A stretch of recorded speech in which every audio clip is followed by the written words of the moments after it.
Hi, I'm Rick Lobdell. Welcome to another episode of Concrete Mystique, the podcast. I want to thank Surfcoat for sponsoring the show. Go to surfcoat.com and check out all their great products. Follow me on all social media platforms. And don't forget to hit that subscribe button. Okay, so I thought this would be funny for you. Okay, well, at least for everybody else. This is going to be torture for you, but it's going to be funny for the audience. All right. Because of my job, I have to do presentations all the time, training classes all the time. So I write PowerPoints, and one of the companies I was working with asked me if I can make tests based on my PowerPoints. And I was like, yeah. So I thought, because of how much I talk about concrete around you on the phone, I wanted to see if you could answer a few concrete questions that typical concrete, we're not concrete guys, this is an epoxy one, but the average concrete guy should know and probably doesn't either. So your answers aren't going to be much different than theirs, surprisingly. B. So I want to see what you do. So B. we're going to start with question. This is an epoxy PowerPoint quiz. B. And I'll put these questions up on the video when we get, when we're editing this. So now question number 1 is name 3 different types of moisture tests. A is a plastic sheet, calcium chloride, and relative humidity. B is a plastic sheet, wood plank, and the Mohs hardness test. Number C is calcium chloride, relative humidity, and a Mohs hardness tester. And number D, or letter D, is calcium chloride, a plastic sheet, and acetone wash. And you say B. Wait. I want to talk about this. Okay. I would think it would start with plastic sheet, so I'd say A or B. Okay. Next. And then I did not know what the Mohs hardness. Mohs hardness test, yeah. Mohs. That's Yes. M-O-H-S. There is no R. You said Mohs. It's Mohs. Mo is M-O-E.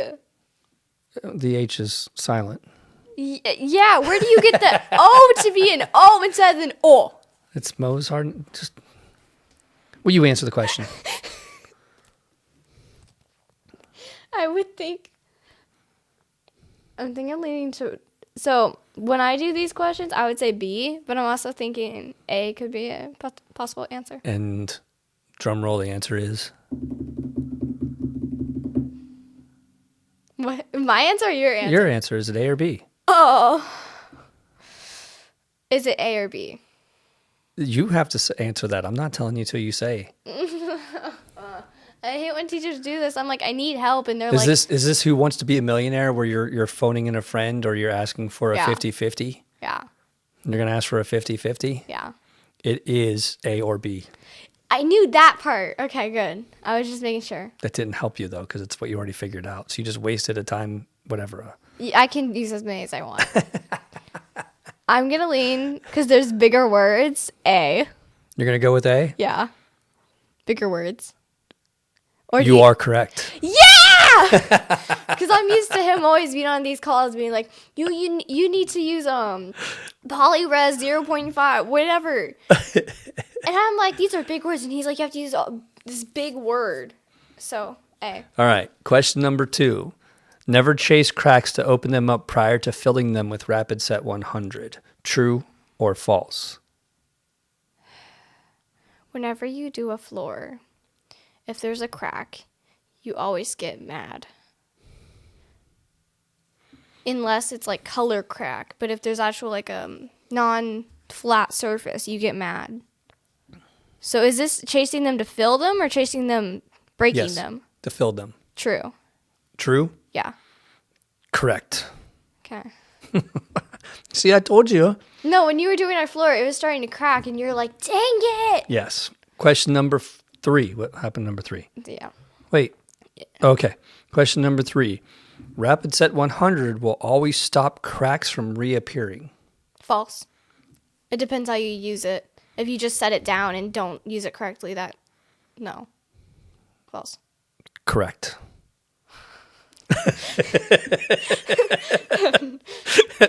We're talking to a concrete expert here at the age of 11, soon to be 12. Well, the thing is, so I haven't listened to half your conversations, over half, because I've always been in the back seat on my phone. But now that I'm in the front seat, and when you get them, I'm like here being like, listening. Yeah. I'm starting to understand. But if you ask me about PolyRes 156, I'm like, what is that? Yeah, I got that. Okay, question number 4. What type of sand do you use to fill cracks with Rapid Set 100? A, wet sand. B, flour. C, humid sand. What's humid sand? Slightly moist sand. Or D, dry sand. Okay. When you say sand, do you mean like sandpaper or just sand? Sand. Like play sand. Okay. Do you use it wet, slightly wet, dry, or do you use flour? No flour. That's a cooking. You're not cooking a pastry here. I'm like, why is flour in there? Is that supposed to say floor and I'm reading it wrong? 'Cause sometimes I'll be reading something and I'll say floor when it says flour. I would say not dry sand, because if you're trying to fill a crack, you need like usually water or like a wet base would fill it. Because dry sand would just like sit on top of it. The wet is the Rapid Set. That's a liquid. What type of? The Rapid Set 100 is liquid. Slightly slightly liquid. So humid sand. So you're going with C, humid sand? I feel like I can get this wrong, but yes. Dang it. Ow, that was loud. It is dry sand. If you have any moisture in it whatsoever, the Rapid Set will froth and foam and cause all sorts of I've never problems. heard you say Rapid Set before. Yeah, it's a crack filler. Yeah. I've only heard you say like polyres. That's right. Eventually we get off the crack filler. So question number 5. Always acid wash for best floor prep practices. True or false? Is it always good to acid wash your floor as prep? Does it matter what you're putting on top of acid wash? Yes, it does. So. But actually, it doesn't change the answer. Okay, wait. We are putting the polyres materials on top of it. Do you acid wash it to prep for it? Acid wouldn't like do anything though? True or false? I'm confused. I don't understand this question now. You just confused me even more. What? What? What? What? Wait, what's the question asking? Do you always acid wash when you prep a floor to open up the pores? When you prepped our floor doesn't count. It wasn't a concrete slab. Actually, to an extent, it sort of still does too. Does I'm not gonna. I can't. I can't help you with that question. I can't answer what you want me to say right now. No. I'm trying to think in my head, but I'm saying it out loud to make, help with the question. So our floor, you had to dig out the concrete. There was no concrete. Or whatever there. We had to scrape it away to prep it. The overlay. Yeah. Okay. And then the part that fell apart. That's, you don't really need to tell them that I screwed up part of my floor and had to redo it. Hey, no, but it ended up really well and you got to test new material. Yeah, that's beside the point. What new material did you test? The top coat. The final coat that I put down is a new test. Yes. Wait, you want me to describe what it is? No, well, because you about to sneeze. I had a burp. Oh. If there are people who listen to your concrete videos on here and there's a new coat that you tried that actually worked, they should know it if I it's can't out. announce that yet. Oh. Not until the end of next week. My bad. Yeah. I didn't know that. I can say that, yes, I used a special coating that is coming out very, very soon. That's what I wanted you to say. Yeah. It's going to change everything. Okay. What's your answer? True or false? Come on now. It's 50-50. You're thinking way too hard on this. When do I not think too hard on a question? So far, you're doing great just answering. You know the answer. No, I don't. You do, because you've already said it to yourself. In my head, I'm saying false. What do you mean? Okay, is that your answer? I'm trying so hard. I'm trying to think of when you prepped floors. Always do acid wash. I'm going to say true. You're going to change the true after all of that falseness? Sure, false. Make up your mind. Is it False. true or false? False. Because I don't think you do acid wash. Is that your final answer? Yeah. Correct. Thank you. You were thinking way too hard about it. And if you was. remember, to your question, when I put down that first overlay that didn't go quite according to plan, what did I do after that? Scraped it back off. No, before that one. I wasn't here half the time. I ground the whole thing by hand. Oh, I wasn't. So I an didn't acid remember wash that. doesn't open things up enough. You have to grind it to really get the pores open on a surface to give you something to bond to. Even though the next coating didn't bond to it, that's a whole other conversation. Leading into question number 6, what grit diamonds are recommended for floor prep? What's a grit diamond? It is the sand, like when you think about sandpaper, I have like fine sandpaper and I have really rough sandpaper. Yeah. Okay, the rougher the sandpaper, the lower the number.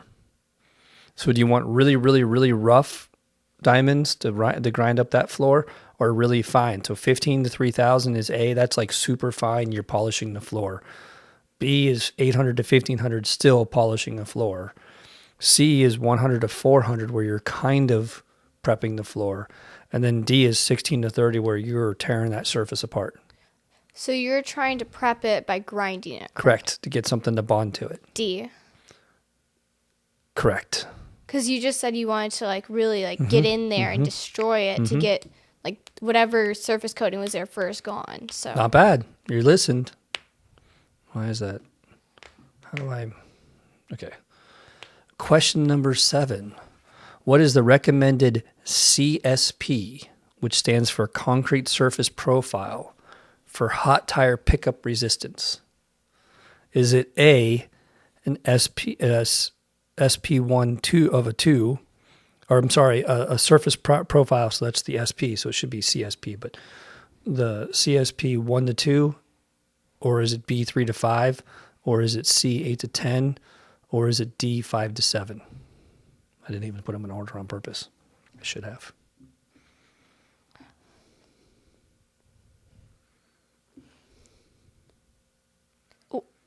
what? I So don't it's understand the talking about question. what it's trying to say is when we grind that concrete, like we were talking about with the 1630s, when you grind that concrete, you create a profile, like a texture, like a rough enough texture. And we label that texture by how much texture it has, from like a really smooth surface to a really, really, really rough surface, like that has, like our outdoor driveway. Our driveway would be an 8 to 10 because it's so much texture with the aggregate and everything. Okay. Whereas like the floor downstairs in the mudroom would be a 1 to 2 because it's so smooth. Okay, so hot tire pickup. Now, my question is, when you say hot tire, do you mean like driveway tire or like? Yeah. Okay. So when a car drives, C. when a car drives, the tires get hot because of the rubber. So when you pull into your garage, that hot tire was swollen and it shrinks and cools. So you want it. So you want a rough surface to grab a hold of the coating so that the tire doesn't rip the coating back off the concrete. So is 8 to 10 too rough? And is 1 to 2 too smooth? C, because you said 8 to 10 was our road, and if it was that bad, you would have already fixed it, which you have already fixed it, and you wanted it that way, and you got it the way you wanted it. No. Yeah, because you Eh. redid our road. No, that's the asphalt. I didn't redo the asphalt. That's different. I'm talking about the up here at the parking area. Oh, you didn't say that. Why would I be talking about asphalt? This is about concrete. I don't know the difference of your work. I don't work as you. 100% you do. And that's the point to this quiz. The answer is B, 3 to 5. Okay, first of all, I don't work as you because that's child labor. Second of all, wait, if it's 1 to 2, is that very soft or very hard? Very smooth. Extremely Okay. smooth. I don't know what we're listening to. This music is really weird. Can you skip the song? I'm going to work on that. This is like Lane's music.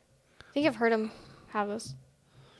I don't know, but it's really bizarre. I know. It is DJ Snake and Little John. I don't think we're allowed to say that. Why?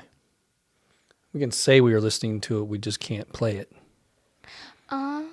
We can talk all we want to about music. You It's don't just like that song. it's playing the music is a different thing. I think it ends our playlist. So, You can reload the page and I'll Let's show just you a do different this. playlist. let's do this one. Okay, back to my questions. Noah Cyrus. Oh, wait, that's not Noah Okay, Cyrus. question number 8. After vacuuming, a great way to remove fine dust left on the surface is A, using acetone and microfiber and a microfiber pad.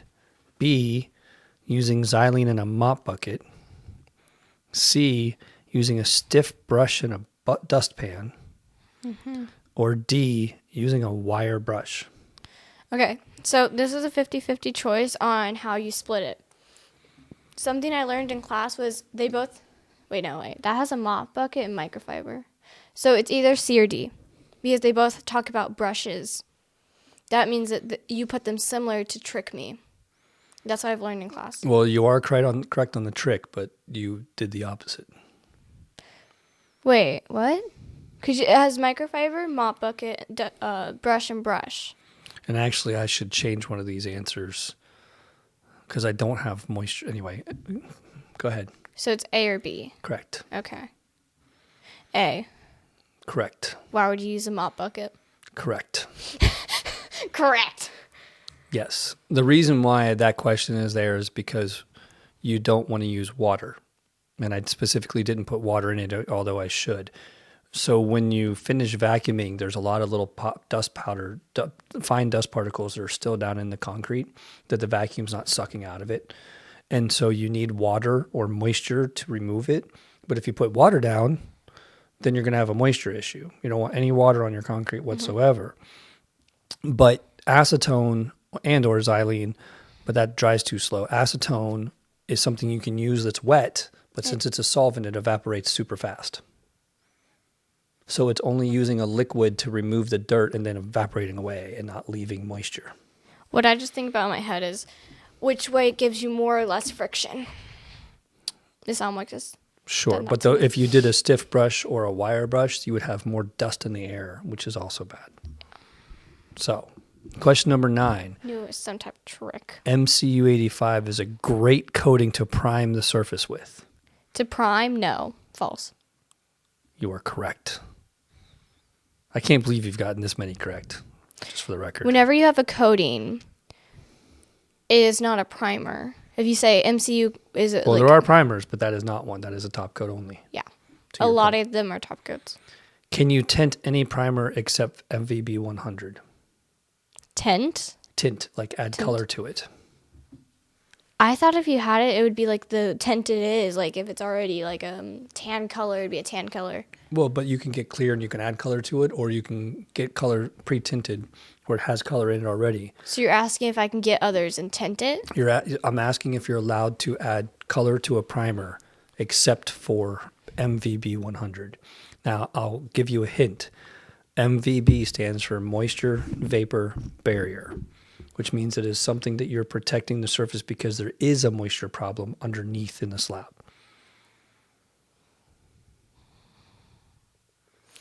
Okay, so I'm thinking about this saying, what if there's another primer that you can't tint? That is the question. Is it the only vapor barrier? That Surf Coat sells, correct.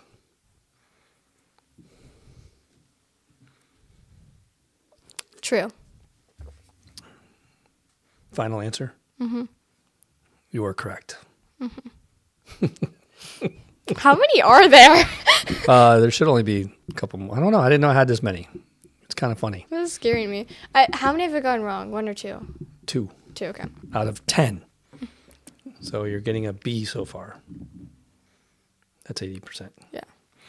Question number 11. In order to mix epoxy thoroughly, how long should you stir it? 5 to 10 minutes, 10 to 20 minutes, 10 to 30 seconds, or 3 to 5 minutes? I'm going to mark out C as a no. Dang it.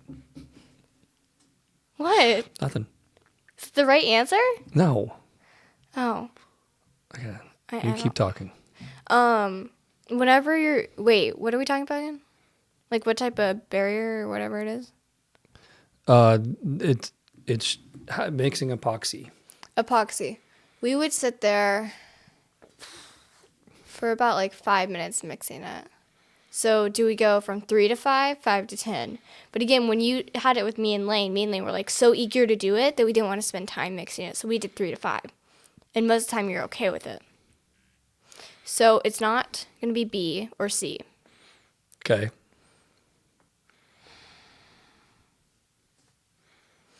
I would say you'd at least make us do 5 minutes. And then sometimes if it wasn't fully mixed, you'd make us do more. But I'm also leaning towards if you were okay with me and Lane doing the 3 to 5 minutes and having these little figures, but also you do a bigger amount. So I'd say A.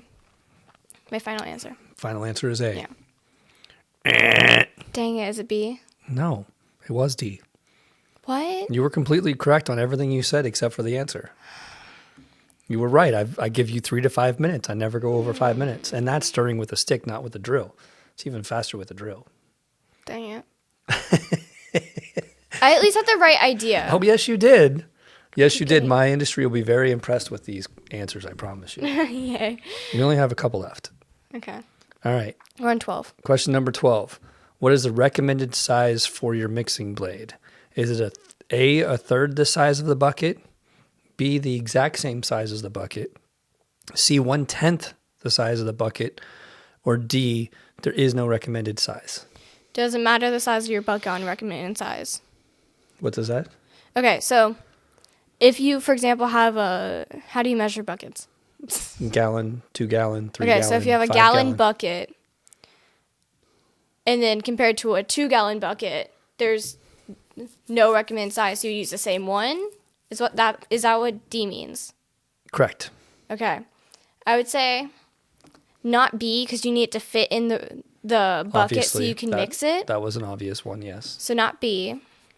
And I would say not C because 1/10 is too small, where you still need it to get a good amount of everything, where even though it can still get in the cracks. So with 1/3, my question to get this answer is if you had 1 gallon and 2 gallon, would 1/3 be used for both? Or would it be 1/3 of 1 gallon and 1/3 of 2 gallon separately? Separately. A. Is that your final answer? Yeah. You are correct. That's why I go through the checklist in my head because I'm like, okay, first I need to know everything. And that's why I said I wanted to do this because I had a feeling that this actually would go. I need to like know everything. I know that your friends that might be listening are going to be like, who cares? But my friends are going to think this is awesome. For 11, almost 12-year-old being like knowing. Yes. Wait, I have a question. I might actually put this video on more of a Concrete Mystique episode than Love Takers now. This is entertaining. Okay. All right. Question number 13. What is the best method of applying 1040 Bond Coat as a primer? Should you A, squeegee and back roll, B, dip and roll, C, spill it all over the floor, Not C. or D, none, you don't need a primer? It's going to be A or B. Okay. Okay. So what is the 1040 Bond Coat? It is a water-based epoxy. So it's epoxy. It's what I used to put down between all my coats on the floor downstairs. And then what's a squeegee again? That would be like a squeegee, like you use for the Okay. Okay. And then what's a dip? Dip and roll, like with a roller, like you would paint a wall. I've seen you dip and roll so many things, but I don't know if that was epoxy or a different primer. And epoxy, you still need Epoxy, you still need a primer, so I know it's not D. Spilling all over the floor, it makes it uneven, so I know it's not C.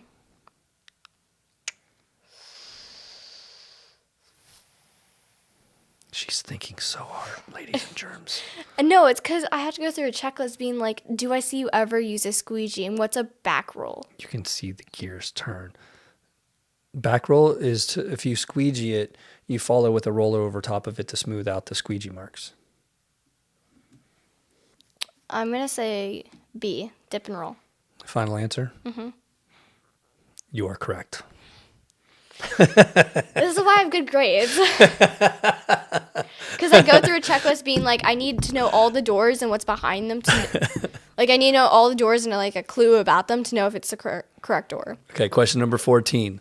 When applying epoxy as your primer, it is a good idea to apply part A to the floor first and then roll part B into it. True or false? What do you mean by into? So that means that I would take part A and pour it all over the floor and move it around, roll it on the floor. And then I would take part B and do the exact same and pour it on the floor and roll over top of A and mix it together.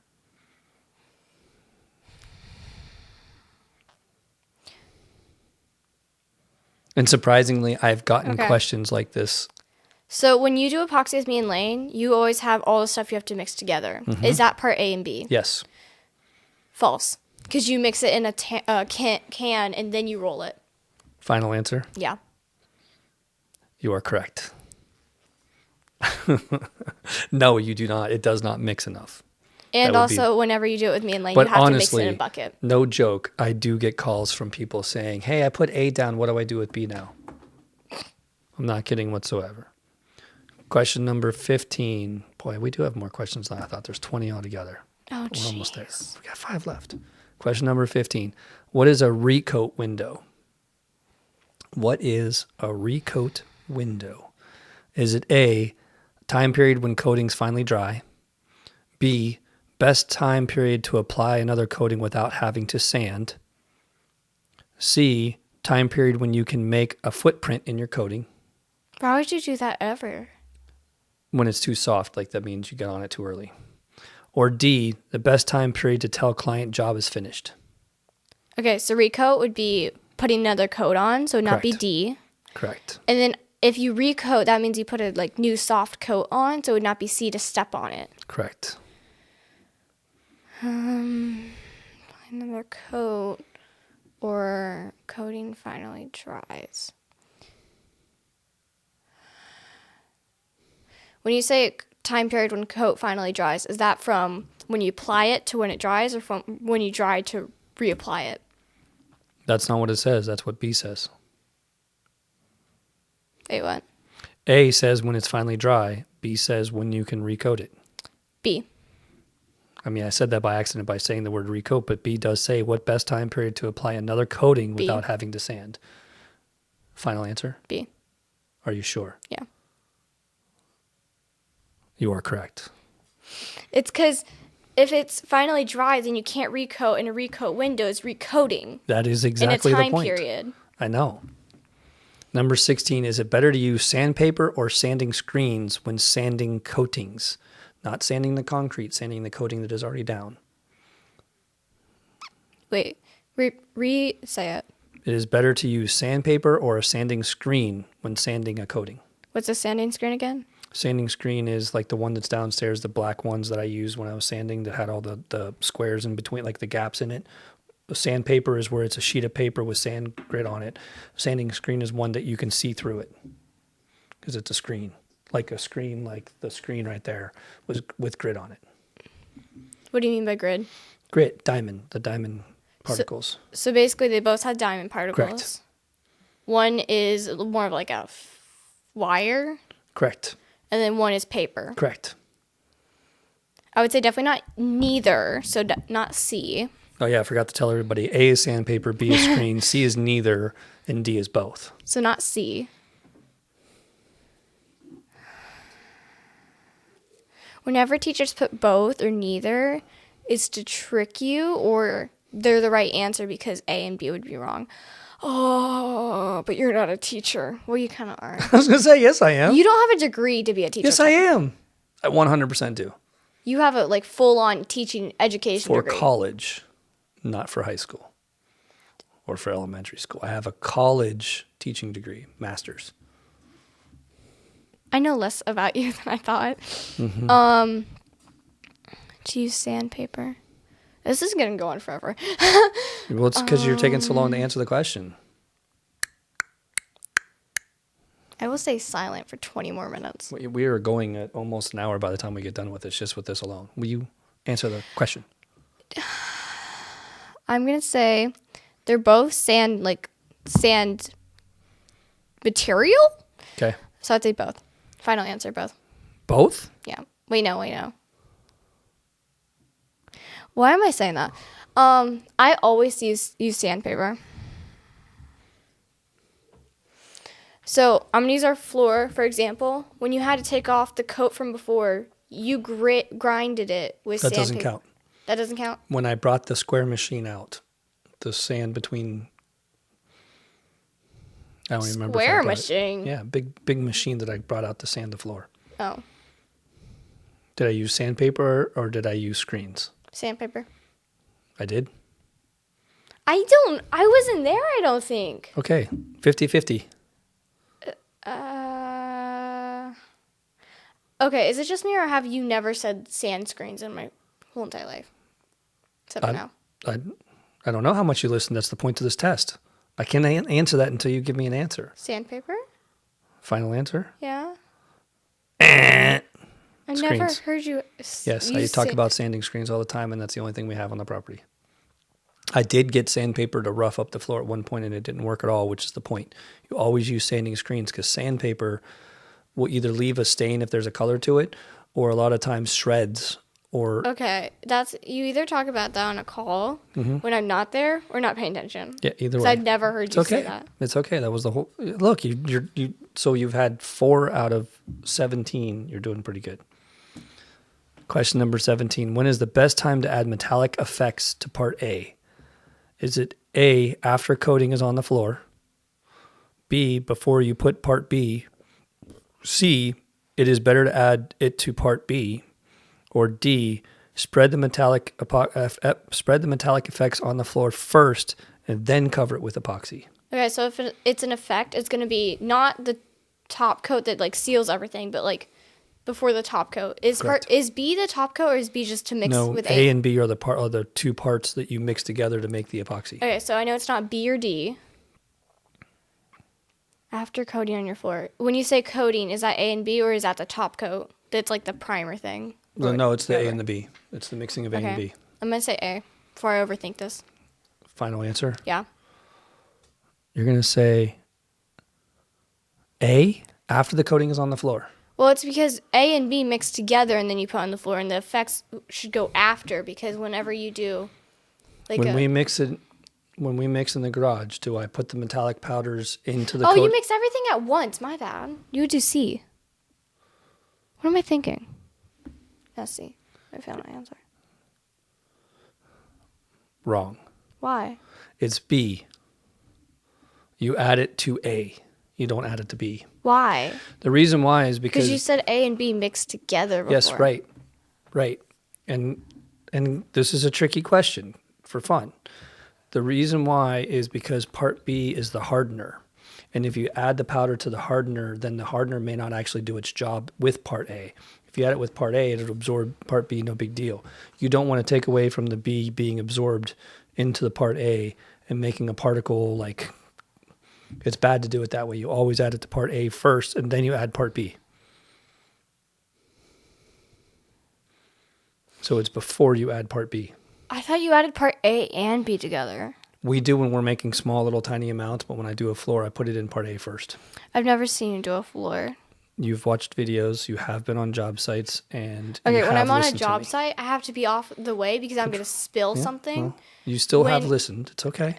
This is why it's a fun question. No, listen, I'm proving a point. When I'm on a job site with you years ago, either I'm too young to be like close to the like smells, or like I'm too clumsy around to break something. So me and Lane are just off like on our tablet somewhere else. Sure. And then I barely help with any of that stuff. I've also made videos I've shown you where I've taught people how to mix, how to apply. Well, I'm never in your classes at work. Whenever I help you Show at them to work, you on YouTube. I don't really watch your YouTube videos. Thanks. She doesn't watch any of my videos, but she wants to do podcasts with me. You see how she is? I would rather do it than watch it. Uh-huh. Would you rather go shopping or watch someone else go shopping? Watch someone else go shopping. Why? Because I don't want to go shopping. Okay, all right. Next question. Question number 18. After spreading epoxy on floor with a notched squeegee, you A, back roll in straight lines. Mm-hmm. B, use the roller to swirl the epoxy. C, make sure to have sharp edges with the roller marks. Or D, you never back roll. Not C or D. Okay. Okay, I have a question. When you Yes. say epoxy, are you trying to get this cool effect that you have to swirl it with? You are? B. Final answer. Yeah. Correct. Okay. See, I told you these were going to be easy. Question number 19. When back rolling epoxy, is it a good method to over roll it until it starts to tack up? True or false? I thought we just said we were swirling it. Right, but do you swirl it to the point that it starts to tack up? What do you mean by tack up? Starts to get sticky, starts to dry.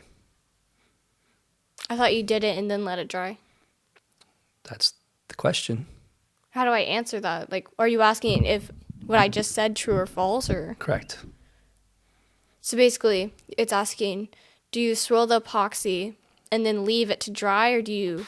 No, that one's saying that you roll it until it starts to dry. No, false. Final answer? False. Correct.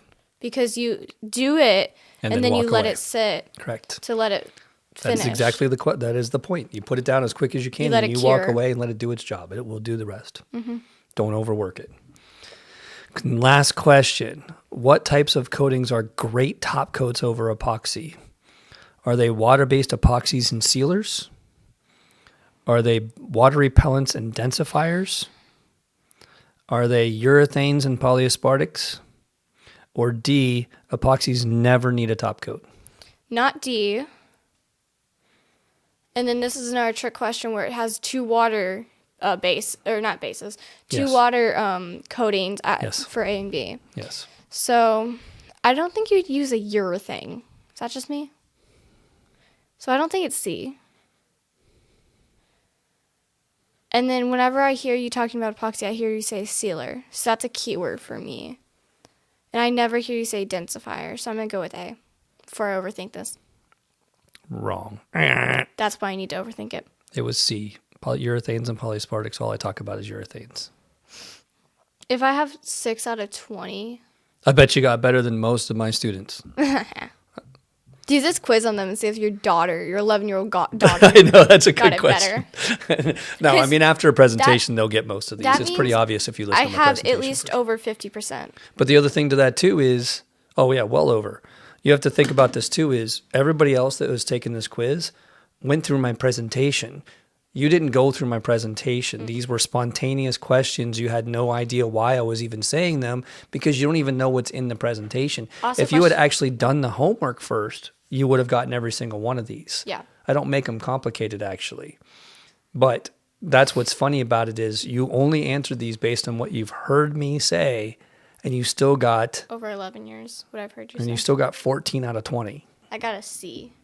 Yes, without taking the actual class first.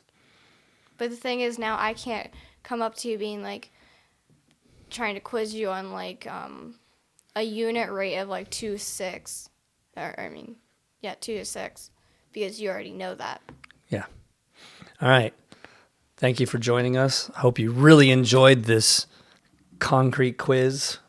It was really hard on me. And I think I'm going to do this again because I got other quizzes for concrete and I want to see. I think it was pretty funny. I think we're going to do this again. What do you think? You're going to have a quiz about Barbie or something like that for me? Sure. Oh, I could do one. I'm going to be stuck here for 72 hours, so sure, why not? All right. Everybody have a great day. Thanks for joining us, and we'll see you again soon. Bye. Bye.